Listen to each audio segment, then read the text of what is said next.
Japan के प्रधानमंत्री ने इस्तीफा दे दिया क्योंकि अमेरिका ने 15% टैरिफ लगा दिया।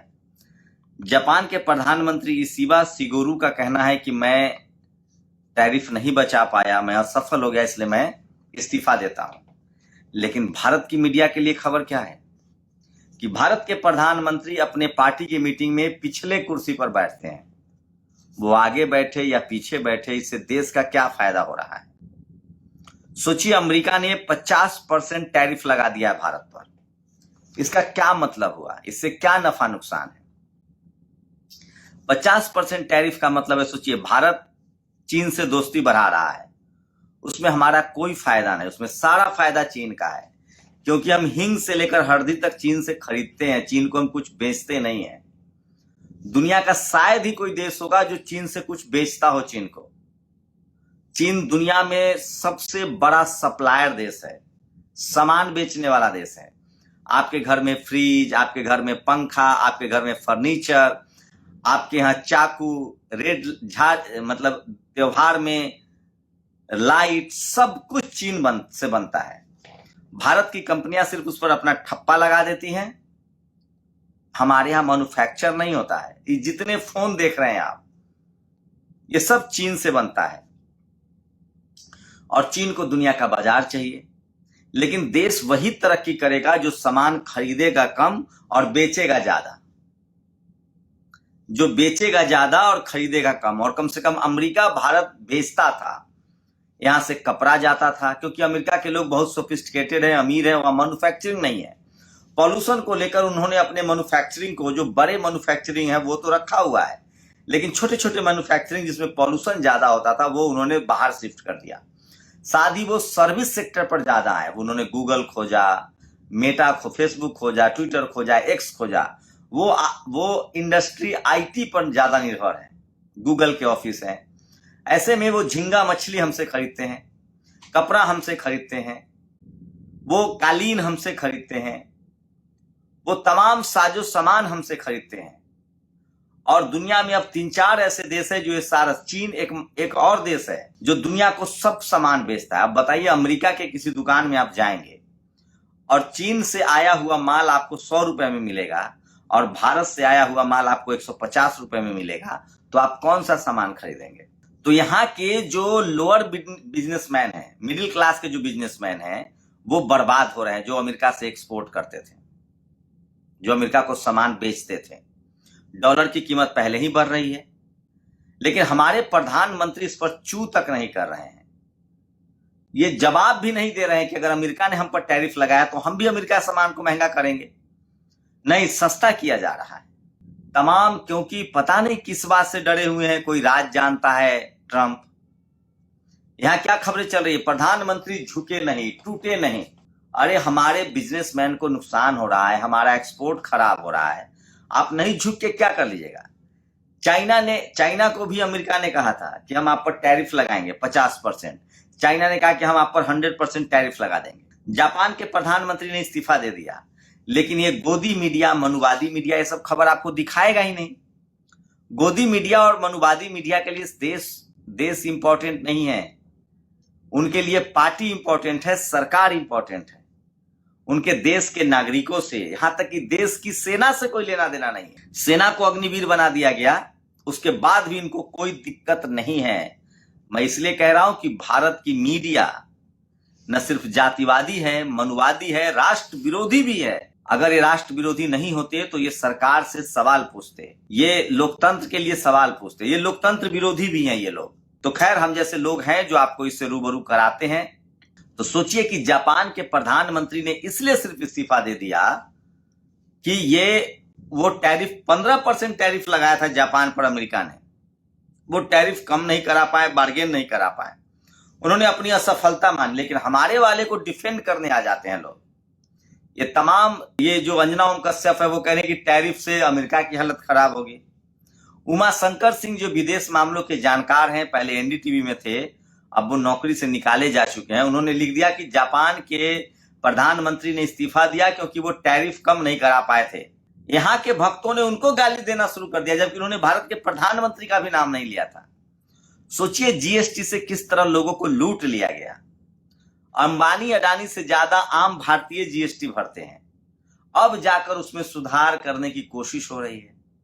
अभी भी किताब कलम कॉपी पर जीएसटी लग रहा है। तो सोचिए कि देश की हालत इतनी खराब है, सब कुछ राम राज जैसा चल रहा है। मतलब पता नहीं, कोई इस पर बात करने वाला नहीं है, कोई इसके बारे में पूछने वाला नहीं है। उसके बीच जो यहाँ की मनुवादी, ये सब काम था मीडिया का पूछना, लेकिन मीडिया वालों को फुर्सत ही नहीं है। मीडिया वाले क्या कर रहे हैं, तो सोचिए। एक लल्लन टॉप यूट्यूब चैनल है, सौरभ द्विवेदी, मेरे क्लासमेट, मेरा बैचमेट। सोचिए, लोग आज उससे पूछ रहे हैं, जब दिल्ली में बाढ़ आया था तो उसने खबर चलाई थी कि राजधानी में बाढ़ कैसे आई, और अरविंद केजरीवाल की फोटो लगाई थी कि दिल्ली के बाढ़ का गुनाहगार अरविंद केजरीवाल। पंजाब हिमाचल डूब गए, सरकार कहां है। उस समय भगवंत मान और हिमाचल के मुख्यमंत्री की तस्वीर लगाई थी। लेकिन जब दिल्ली में बाढ़ आई है तो वहां लगा है राजधानी में बाढ़ कैसे आई। तो लोग ट्रोल कर रहे हैं। सोचिए, तमाम फोटो भी शेयर किए जा रहे हैं। और उमाशंकर सिंह ने लिखा है, मुझे एक बात समझ नहीं आती। मैंने जापान के कोयदो न्यूज रिपोर्ट के आधार पर ट्वीट किया कि पीएम इशिवा ने अपने इस्तीफे के लिए अमेरिका से टैरिफ डील को जिम्मेदार बताया। पता नहीं यहाँ के कुकुरमुत्तों को क्यों सुलग गई, इतनी समानता क्यों ढूंढने लगते हैं वे दुनिया के किसी खबर में। तो सोचिए, दुनिया की दूसरी खबर भी बताएंगे तो इनको दर्द होने लगता है। सोचिए, एक आईपीएस को सरेआम महाराष्ट्र के डिप्टी सीएम धमकाते हैं। अगर वो डिप्टी सीएम ना होते, कोई आम आदमी किसी अधिकारी से इस तरह से बात करता तो उस पर केस, सरकारी काम में बाधा डालने का केस हो जाता। एक अच्छी खबर है, भारतीय हॉकी टीम ने साउथ कोरिया को 4-1 से एशिया कप जीत लिया है। ये चौथी बार है जब भारत ने एशिया कप जीता है और ये देश के लिए बेहतरीन खबर है। इसी बीच दिल्ली की मुख्यमंत्री वायरल हो रही हैं। दिल्ली की मुख्यमंत्री के मीटिंग में उनके पति भी साथ चलते हैं। तो हम लोगों ने मुखिया पति सुना था, सरपंच पति सुना था, अब मुख्यमंत्री पति का भी दौर आ गया है। तो दिल्ली की जो मुख्यमंत्री हैं रेखा जी, उनके पति जो हैं वो अपने साथ चलते हैं। शरद द्विवेदी सबसे ज्यादा बेनकाब हो रहे हैं, दिल्ली की बाढ़ का गुनाहगार कौन और राजधानी में बाढ़ कैसे आई। तो ये पत्रकार के भेष में सत्ता का दलाल है, केजरीवाल सरकार, बीजेपी सरकार, इस तरह से लोग ट्वीट कर रहे हैं। और पंजाब में बाढ़ से हालत खराब है, यूपी में बाढ़ है, प्रयागराज में बाढ़ है। इसी बीच एक बड़ी खबर है, बीएसपी सुप्रीमो मायावती 9 अक्टूबर को लखनऊ में बड़ी बैठक करने जा रही हैं। ये सबसे बड़ी खबर है जो सोशल मीडिया पर वायरल है। लेकिन सोचिए, भारत के प्रधानमंत्री 50% टैरिफ झेल रहे हैं और अमेरिका क्या कह रहा है। अमेरिका कह रहा है कि हम टैरिफ इसलिए लगाएं कि भारत रूस से तेल खरीदता है। रूस से तेल कौन खरीदता है, सबसे ज्यादा मालामाल कौन हुआ, मुकेश अंबानी। रूस से तेल मुकेश अंबानी ने खरीदा। उस तेल को मुकेश अंबानी ने फिर से यूक्रेन को और यूरोप को बेचा। भारत में लोगों को सस्ता तेल नहीं मिला और इससे नाराज अमेरिका ने हम पर टैरिफ लगा दिया। तो आप इसी से उम्मीद कर सकते हैं कि किस तरह की सरकार चल रही है और किस तरह के हालात हैं। तो प्रधानमंत्री की खबर क्या चल रही है, मीडिया क्या दिखा रहा है कि हमारे प्रधानमंत्री अपनी पार्टी की बैठक में पिछले बेंच पर जाकर बैठे।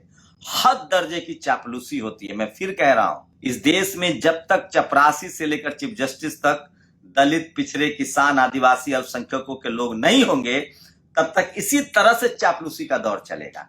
बटरिंग, चापलूसी, यही मायावती होती, अखिलेश यादव होते, लालू यादव होते तो सवाल पूछा जाता। इसी में दूसरी सबसे बड़ी खबर बता रहा हूं, उपराष्ट्रपति के चुनाव को लेकर लगता है कि बीजेपी को सांप सूंघ गया है। नरेंद्र मोदी, अमित शाह को सांप सूंघ गया है। वो चरण में पड़े हुए हैं आरएसएस के। दरअसल एक कॉन्स्टिट्यूशन क्लब का चुनाव हुआ था जिसमें बीजेपी के ही 2 नेता आमने सामने थे। एक राजीव प्रताप रूडी, जो बीजेपी टीम, जो अमित शाह और मोदी की टीम का हिस्सा नहीं माने जाते हैं, इसलिए उनको मंत्रिमंडल से ही बाहर किया गया। बिहार से सांसद हैं, ठाकुर समाज से आते हैं। वही बाल्यान, जो चुनाव हार गए इस बार, वो अमित शाह की टीम के हिस्सा माने जाते हैं। उनको चुनाव लड़ाया अमित शाह ने। उसके बावजूद सोचिए कि बाल्यान चुनाव हार गए, तब से बीजेपी की सांस फूली हुई है और इसीलिए आरएसएस बैकग्राउंड के लोगों को बैठाया जा रहा है। तो आप सोचिए, वहां से इनको डर सता रहा है कि क्या उपराष्ट्रपति के चुनाव में हार तो नहीं जाएंगे। नंबर ज्यादा है, लेकिन मैं बता दूं, उपराष्ट्रपति के चुनाव में राज्यसभा और लोकसभा के सांसद ही वोट डालते हैं। सोचिए, लोकसभा और राज्यसभा के जो वर्तमान सांसद है वो वोट डालते हैं। राष्ट्रपति के चुनाव में लोकसभा, राज्यसभा के सांसद, विधानसभा के विधायक, एमएलसी जो विधान परिषद के सदस्य होते हैं वो सब वोट डालते हैं, और इसमें और पार्टी व्हिप भी जारी नहीं कर सकती है, क्योंकि राष्ट्रपति का पद हो या उपराष्ट्रपति का पद हो, संविधान के हिसाब से ये संवैधानिक पद है, ये किसी पार्टी का पद नहीं है। तो इसीलिए सांस फूली हुई अमित शाह और नरेंद्र मोदी की, उनको लगता है कि कहीं हम इस बार चुनाव न हार जाएं, इसलिए उनको ये डर सता रहा है। तो सोचिए कहां वादा किया था इन्होंने 400 का पार का और 240 पर सिमटे हैं, और उपराष्ट्रपति चुनाव का डर सता रहा है हार का। अगर उपराष्ट्रपति के चुनाव में कहीं कुछ इधर उधर हो गया तो अमित शाह और नरेंद्र मोदी की साख को बड़ा बट्टा फिर से लगेगा। दरअसल डर इसलिए सता रहा है क्योंकि रेड्डी जो है वो आंध्र प्रदेश से हैं और तमिलनाडु से हैं, जो उम्मीदवार हैं वो बीजेपी के उम्मीदवार हैं, और आंध्र प्रदेश के जो उम्मीदवार हैं वो एनडीए के उम्मीदवार हैं। मैं फिर कह रहा हूं कि अगर विपक्ष ने दलित, पिछड़ा या आदिवासी या अल्पसंख्यक उम्मीदवार रखा होता तो मैं दावे के साथ कहता हूं कि इसमें व्हिप नहीं था, ये गुप्त मतदान होता है। एनडीए के ज्यादातर दलित, पिछड़े, किसान, आदिवासी, अल्पसंख्यक सांसद जरूर वोट कर देते, लेकिन फिर से चूक हुई है। लेकिन देखते हैं खेल क्या है। मैं फिर कह रहा हूं, परसेप्शन की लड़ाई में अगर इंडिया गठबंधन, अगर कांग्रेस, आरजेडी ये जो दल हैं वो अपना उम्मीदवार किसी दलित, पिछड़े, किसान, आदिवासी, अल्पसंख्यक को बनाते तो बीजेपी की मुश्किलें और बढ़ सकती थी। तो ये सबसे बड़ी खबर है आज की जो मैं बता रहा हूं। और सोचिए कि किस तरह से जापान के प्रधानमंत्री टैरिफ पर इस्तीफा दे देते हैं और वहां की मीडिया सवाल पूछती है, और भारत की मीडिया क्या कर रही है? प्रधानमंत्री की चरण वंदना कर रही है। और सोचिए, मैं बार बार कह रहा हूं, इस देश में लोकतंत्र कमजोर हो रहा है क्योंकि मीडिया खबर नहीं दिखाता है। मीडिया सरकार की गोद में है। इस देश में वोट चोरी हो रही है क्योंकि मीडिया जो है सवाल नहीं उठाता है। इस देश में युवा बेरोजगार हैं, इस देश में भ्रष्टाचार है, इस देश में महंगाई है, इस देश में सेना का आधुनिकीकरण नहीं हो रहा है, इस देश में स्कूल, कॉलेज, यूनिवर्सिटी नहीं खोल रहे हैं, विज्ञान नहीं बढ़ रहा है क्योंकि मीडिया जिम्मेदार है। मीडिया क्या कर रही है? वो सरकार के हाँ में हाँ मिला रही है, वो इस देश में अंधविश्वास और कर्मकांड बढ़ा रही है। वो किसका इंटरव्यू करती है? धीरेन्द्र शास्त्री का, जो कहता है कि मुझे भूतों पर पीएचडी करना है। चित्रा त्रिपाठी का इंटरव्यू है। और वो मीडिया इक्का दुक्का जो दलित, पिछड़े समाज के प्रवक्ता गए हैं, जो सामाजिक न्याय, ज्ञान, विज्ञान की बात कर रहे हैं, तो उनको लगता है कि ये कौन से ग्रह से आ गए। इसलिए इस देश का अगर सच में आपको इस देश से प्यार है, सच में आप अगर राष्ट्रवादी हैं, सच में आप धार्मिक भी हैं, चाहे किसी धर्म के मानने वाले हों, तो कोई भी धार्मिक आदमी इंसानियत का दुश्मन नहीं हो सकता है। कोई भी धार्मिक आदमी इंसान से इंसान को नहीं लड़ाएगा।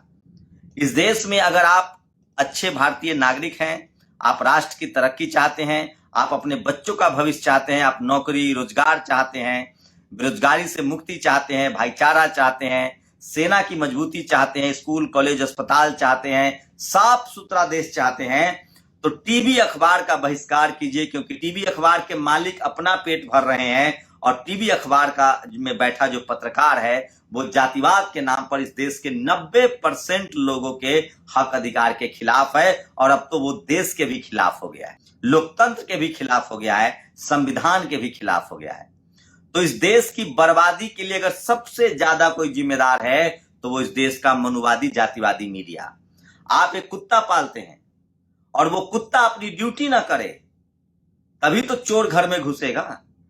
तो मीडिया क्या होता है? पत्रकार क्या होता है? वॉच डॉग होता है। उसका काम होता है सही गलत को बताना, सत्ता से सवाल पूछना, लोगों की समस्याएं बताना।